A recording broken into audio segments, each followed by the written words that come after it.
অৰ্থাৎ মেট্ৰিক পৰীক্ষা যিসকল ছাত্ৰ ছাত্ৰীয়ে দিছিলে তেওঁলোকৰ ৰিজাল্ট আউট হ'বলৈ গৈ আছে। আজি শিক্ষামন্ত্ৰী ৰণোজ পেগুৱে কিছু সময় আগত এটা টুইটাৰ যোগে ঘোষণা কৰিছে এই কথা। গতিকে আপোনালোকৰ 8 বজাতে মানে নটিচ এটা ওলাব, তাৰপিছত 10:15ত মানে টিভি বিলাকত আপোনালোকে দেখিবলৈ পাব কোনে ষ্টেণ্ড কৰিলে কোনে ষ্টেণ্ড কৰা নাই, ক'ত কেইটা ষ্টেণ্ড কৰিলে, ঠিক তেনেকুৱা ধৰণৰ নিউজবিলাক আপোনালোকে পাব। আৰু লাহেকৈ 10:30ত সকলোৰে ৰিজাল্টবিলাক ওলাই আহিব। গতিকে হাতত আৰু বেছি টাইম নাই। এইটো ভিডিঅ' মই 7টা কিবাত মেকিং কৰি আছোঁ। গতিকে ৰিজাল্টবিলাক এতিয়া কেনেকৈ চাব, ৰিজাল্টবিলাক চোৱাৰ যি ৱেবছাইট, সেই ৱেবছাইটবিলাক মই আপোনালোকক জনাই যাম এতিয়া।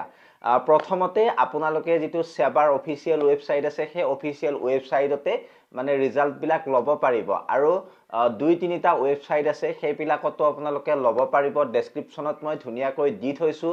আৰু যিসকল ছাত্ৰ ছাত্ৰী এইবাৰ মেট্ৰিক পৰীক্ষা দিছে এই ভিডিঅ'টো তেওঁলোকক শ্বেয়াৰ কৰি দিয়ক অতি শীঘ্ৰে। ফেচবুকত চাই থকাখিনিয়ে শ্বেয়াৰ কৰক, ইউটিউবত চাই থকাখিনিয়ে শ্বেয়াৰ কৰক।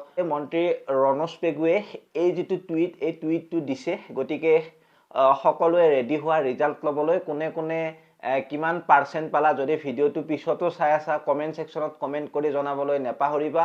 আৰু মই এটা ৱেবছাইটত কেনেকৈ ৰিজাল্ট লয় সেই বিষয়ে আপোনালোকক এতিয়া মোবাইলৰ স্ক্ৰীনত দেখুৱাই দিছোঁ। মোবাইলৰ সহায়তে ৰিজাল্টটো ল'ব পাৰিব। আৰু মাৰ্কশ্বিট আপোনালোকে সেই যিটো এপ্লিকেশ্যন আছে বা সেই যিটো ৱেবছাইট আছে সেই ৱেবছাইটটোৰ মাধ্যমেৰে ল'ব পাৰিব। গতিকে কেনেকৈ ল'ব পাৰি, কি ল'ব পাৰি, সকলোখিনি মই ডিটেইলছত দেখুৱাই আছোঁ। মানে ডাইৰেক্টলি মই মোবাইললৈ এতিয়া লৈ গৈছোঁ। মোবাইললৈ আহক আপোনালোকে ৱেবছাইট দেখিছে, এই ৱেবছাইটটোত ধুনীয়াকৈ ৰিজাল্ট ল'ব পাৰিব। চাওক কিমান সময় আছে, এতিয়া ইয়াত দেখুৱাই আছে। আৰু আপোনালোকৰ বেলেগবিলাক ৱেবছাইট বৰ্তমান সময়ত খোল খোৱা নাই। এই ৱেবছাইটৰ লিংকটো মই দি থৈছোঁ। ধুনীয়াকৈ আপোনালোকে এই ৱেবছাইটটোত গৈ ৰিজাল্টবিলাক ল'ব পাৰিব। তাৰপিছত ইয়াত আপোনালোকে দেখিছে 10th ক্লাছ এক্সাম ৰিজাল্ট, ইয়াত চিলেক্ট কৰিব পাৰিব। আপুনি আপোনাৰ B24, B25 যি হয় ইয়াত আহি যাব। তাৰপিছত আপুনি ৰোল নম্বৰটো ইয়াত লিখিব। তাৰপিছত ইয়াত নাম্বাৰটো লিখিব, ৰোলটো ওপৰত, তাৰপিছত নাম্বাৰটো তলত।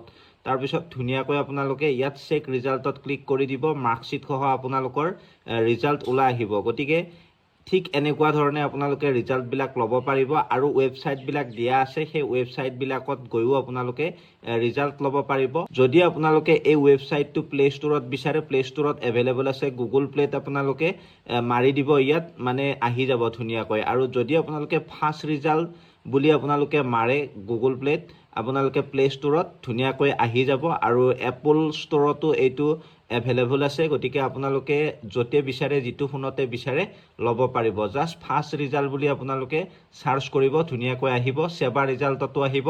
সেবা ৰিজাল্ট এতিয়া বিজি হৈ আছে, গতিকে ইয়াতে আপোনালোকে ৰিজাল্টবিলাক ল'ব পাৰিব। সেইবাবে মই দেখুৱাব পৰা নাই অফিচিয়েল ৱেবছাইটত গৈ।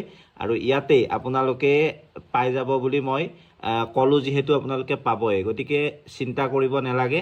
যিসকলৰ ভাল হয় বা যিসকলে পৰীক্ষা দিছে এইবাৰ, সকলোৱে যাতে এই ভিডিঅ'টো শ্বেয়াৰ কৰি দিয়ে বন্ধু বান্ধৱীসকলৰ মাজলৈ। ধন্যবাদ।